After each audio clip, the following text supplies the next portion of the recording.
Family पूरे देश को डिस्ट्रॉय कर सकती है? क्या नेपोटिज्म एक हद को पार करके देश की इकोनॉमी को ले डूब सकता है? श्रीलंका की ओर देखते हैं, जिसे वर्ल्ड बैंक ने साउथ एशिया की बेस्ट इकोनॉमी डिक्लेयर कर दिया था, जो आज एक फाइनेंशियल क्राइसिस से गुजर रहा है। The reason is one family, उनका करप्शन और उनका इकोनॉमिक्स ऑफ फ्री। चलिए आज के इस वीडियो में जानते हैं कि कैसे एक करप्ट फैमिली एक पूरे देश को डिस्ट्रॉय कर सकती है, और जानते हैं कि भारत श्रीलंका से क्या सीख सकता है। प्लीज इस वीडियो को एंड तक देखिए और इसे अपने दोस्तों के साथ शेयर कीजिए। बात हो रही है राजपक्सा फैमिली की, जिनके एक दो नहीं 9 फैमिली मेंबर्स सरकार चला रहे हैं। श्रीलंका के टोटल बजट में से 75% पैसा इन्हीं के अंडर आता है। कैसे समझते हैं? महिंदा राजपक्सा 2005 से 2015 तक श्रीलंका के प्रेसिडेंट रह चुके हैं। इनके अंडर श्रीलंका ने चाइना से बहुत फंडिंग उठाई। हम्बनटोटा पोर्ट, लोटस टावर इन कोलंबो, जिसके लिए अलिजेडली महिंदा ने बहुत पैसे खाए। आज गोटाबाया राजपक्सा श्रीलंका के प्रेसिडेंट हैं, जिन्होंने खुद प्रेसिडेंट बनते ही अपने बड़े भाई महिंदा को प्राइम मिनिस्टर बना दिया।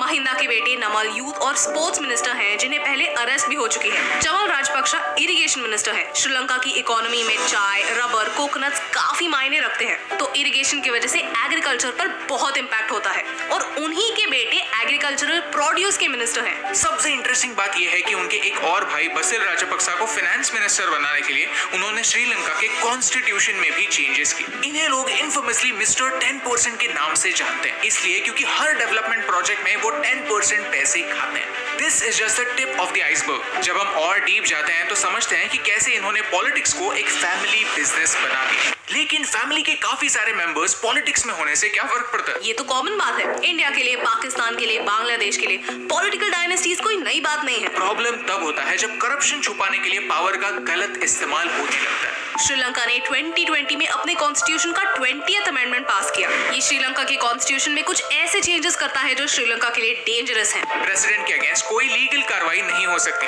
प्रेसिडेंट खुद किसी भी मिनिस्टर को अपॉइंट भी कर सकता है और निकाल भी सकता है, प्राइम मिनिस्टर को भी। प्रेसिडेंट पार्लियामेंट को कभी भी डिसॉल्व कर सकता है। एक इंसान और एक फैमिली के पास इतनी ज्यादा पावर होना एक डेमोक्रेसी के लिए डेंजरस है। श्रीलंका के इकोनॉमिक क्राइसिस के कई सारे रीजंस हमने इस वीडियो में एक्सप्लेन किए हैं, लेकिन एक और रीजन है श्रीलंका को अचानक से ऑर्गेनिक बनाने का डिसीजन। 2019 में गोटाबाया राजपक्सा ने ये प्रॉमिस किया था कि आने वाले 10 सालों में श्रीलंका एक ऑर्गेनिक फार्मिंग नेशन बन जाएगा, लेकिन अप्रैल 21 में अचानक से केमिकल फर्टिलाइजर्स इंपोर्ट करने पर बैन लगा दिया गया। कई लोग कहते हैं कि ऑर्गेनिक बस एक दिखावा था। असल में श्रीलंका के पास केमिकल फर्टिलाइजर्स इंपोर्ट करने तक पैसे नहीं। हर साल श्रीलंका $400 मिलियन फर्टिलाइजर पर खर्च करता है।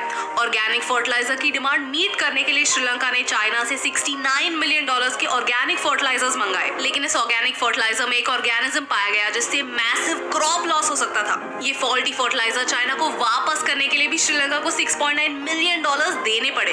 क्रॉप्स का भारी नुकसान हुआ। चाय का आउटपुट 50% क्रैश हुआ, जो श्रीलंका के लिए एक मेजर फॉरेन एक्सचेंज ऑनर है। श्रीलंका के इकोनॉमिक क्राइसिस का एक और बड़ा रीजन था, और वो था फ्री चीजें। अक्सर इलेक्शंस फ्री के प्रोमिसेस पर जीते जाते थे। Free education, free health care, food subsidies, ये चीजें लोगों की लाइफस्टाइल सुधारने में हेल्प करती हैं, लेकिन अल्टीमेटली इन फ्री चीजों की कीमत किसी ना किसी को तो चुकानी ही पड़ती है। आज भी सरकार के टोटल खर्चों में से 1/3 खर्चा सिर्फ इन सब्सिडीज पर हो रहा है। प्रॉब्लम ये नहीं है कि उन्होंने गरीबों के बारे में सोचा, उनके लिए बेसिक चीजें अवेलेबल करवाई, लेकिन प्रॉब्लम यह है कि उन्होंने उन गरीबों को गरीबी से बाहर लाने के बाद वो फ्री चीजें प्रोवाइड करना बंद नहीं किया। प्लस इन फ्री चीजों के लिए देश पे कैसे करेगा, इसके बारे में नहीं सोचा। But I have to tell you कि ये टैक्टिक सिर्फ इस फैमिली के लिए एक्सक्लूसिव नहीं है। हर पॉलिटिकल पार्टी ने इलेक्शन जीतने के लिए यही किया है।